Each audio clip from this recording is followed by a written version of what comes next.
I'm Meredith O'Connor, and you are watching Celeb Secrets. So what brings you out here tonight? So I'm actually here. I'm here to support this cause. I do anti-bullying at the United Nations. I'm their celebrity youth ambassador, and I have a movie with Michael Simca coming out based on my life, and it's about anti-bullying. So I'm here to support this amazing cause because I, went through bullying as a child, and I think it's really important to know that when you have a platform or a following or whatever, that you use it for good. And we're celebrating taking power in this industry and putting it towards a good use. This is just what I'm all about.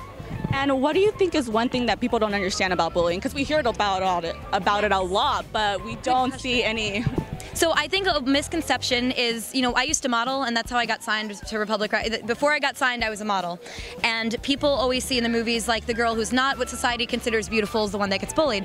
But I find the girls that are oftentimes most beautiful and most smart are the ones that get bullied. And the reason I say that is I had a fan come up to me in my meet and greet who said that they were all calling her ugly, and she believed it. And I found out on Instagram, because I do actually answer my fans, it's no one from my label, that she's a model at Ford. And she's been on, like, the cover of campaigns and stuff. And the reason I share all this, and I did modeling and stuff, is I say, if you look up to someone, you think they're beautiful, a lot of times it's not the victim's fault. The person who's doing the bullying is the one with the problem. It's not the one who gets bullied, and we all blame ourselves and think what they say is true. But I think that by seeing that there are girls who are beautiful models, who are achieving their dreams, whatever, it doesn't mean that what they say is true.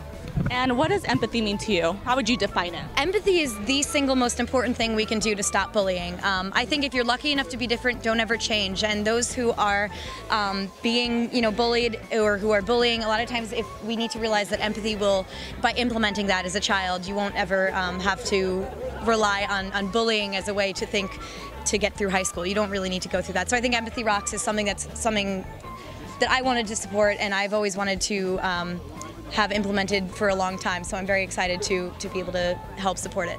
And our last question, we're Celeb Secrets, so is there a secret about yourself that your fans might not know about you? My favorite band is Avenged Sevenfold. Oh, thank you. You love them? Yes! Oh my gosh, their new stuff is still good though. It's amazing. Anyway, stay tuned for the upcoming movie. We did an interview with Huffington Post, Thrive, and soon a bunch of other people about Michael Simca's soundtrack with some of my friends from Disney Channel on board. And yeah,